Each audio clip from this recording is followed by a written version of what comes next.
Last week, I spoke about Jeremy Corbyn's Glasgow takeover and his messianic appeal to young voters. Well, it seems I wasn't the only person taking note. It looks like the Tories are now trying to get in on some of their youth action.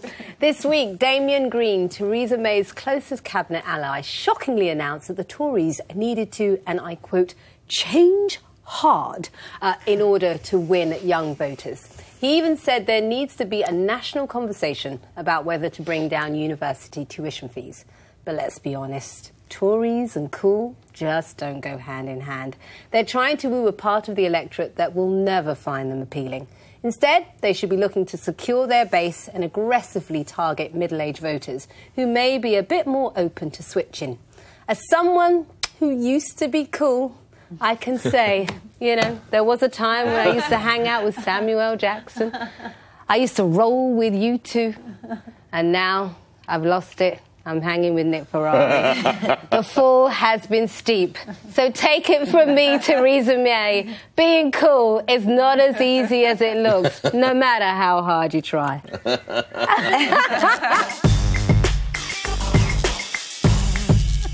Oh, I love those pictures. Do you want to try these? I don't think they. So, well, if you really want, well, this is okay. All right then. That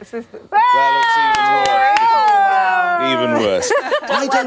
I don't think they have to be mutually exclusive, do they?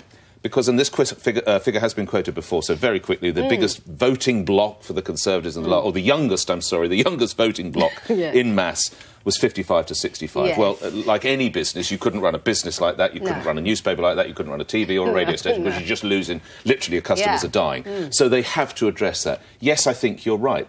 I think that, unfortunately, the UKIP vote that they thought would come their way last month, clearly they failed to deliver. I mean, that is absolutely obvious up and down, particularly in the north. And let's be honest, most of us sat around this table thinking, well, UKIP's likely to go. It didn't. The one thing I would say, which unfortunately is going to move us from a point of accord, is it's very easy for Jeremy Corbyn to come up with a series of untested, uncosted policies that are hugely attractive to young... They were costed in the manifesto. Well, they were costed by the IFS, the Institute of Fiscal Stability, Institute of Fiscal Studies, and they told they wouldn't work. So it's very easy, particularly young people, who I adore. I have two children myself who are almost in that age bracket, but they haven't actually lived as much a life as you have or as I have or many other people have. And then you see that these are pie-crust promises, like Mary Poppins, pie-crust promises. Easy to make, easy to break. OK, I get your point. It looks like you agree with me. They haven't got a hope in hell. No, they've got to go for everybody they can, is what I would suggest. So, OK, let's look at some of the people that Labour have had on side. So recently we had Stormzy, good old Stormzy, hanging with Jezza. And I really sort of researched hard to find what cool celebrities the Conservatives might have. Oh, I found a good one. Should we have a look?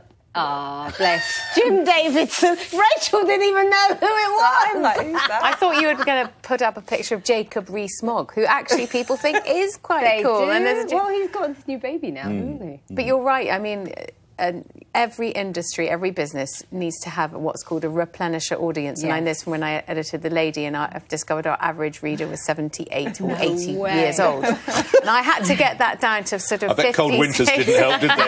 Oh, it's been another cold winter. We lost another 10%. But the question is, you know, how do you modernise the Tory party? It is the definition of uncool. So they have to, you know, they're not going to try Cool Britannia and celebs anymore. They've got to have proper policies to bring them in. When was it ever cool? No, it's not about cool. I think it never was cool. But they need younger voters if they're going to survive, and they have to therefore look at social inequality. They have to look at national insurance contributions for the self-employed. They have to look at housing. They have to look at all these things, don't they? And, they do. And, you know, the manifesto was sort of designed to trade a smaller group of socially liberal people like me, maybe, but I've actually got more left-wing, as I've got older, as you may we notice. love you for it. For a much larger group of old-school Tories and UKIP, and that experiment failed. That was the gamble of the manifesto that didn't pay off, and they ended up losing their heartlands like Canterbury and Kensington. I can't help but think we're being a little bit patronising to young voters here. Like, don't get me wrong, cool is great, right? But I think a lot of young voters are not actually swayed in elections by who's got the better image or who's at Glastonbury. You know, and I think we're looking at Corbyn the wrong way round. I think the reason he went to Glastonbury was because young people really liked him because of his policies. It's not because he got up on stage with Stormzy that people suddenly liked him. Yeah. And actually, I have to say, in the last election, I was really surprised by some of the young voters I spoke to in inner city parts of London who said they were going to vote Conservative. People from working class, ethnic minority backgrounds who are very aspirational and felt that the Tories were the party of business and that they've got some start-up or, you know, some online platform they're running. And they said that they wanted to vote Tory because they like low tax, they like pro-business. Now, you know, I am not a Tory, right? So I'm not trying to give tips to Tories, but I do think we tend to oversimplify this dynamic sometimes. But that's not showing. Let's look at the data in terms of the youth vote and the older vote for the Tories. So for young people, 18 to 24, 62% Labour, and it's the reverse for plus 65, 61% Conservative. So clearly, that even if you are finding these young people, they're not that many of them. But my point is, I think the Tories should be going for the middle age. What's changed? I bet those figures, if you went through previous... And to your point, it's never been cool to be... Remember when William Hague wore the baseball cap? Yeah, we've got the picture! How the hell did I go? There we go. That is what happens when Tories try to be cool. There we go. It's like watching your parents dance. William Hague, because I'll never forget seeing him at the Conservative conference, age 15 or something. Yeah. I mean, to me, that was the defining image of a young Tory. It's almost an oxymoron, you know, when... Michelle, what do you have to say?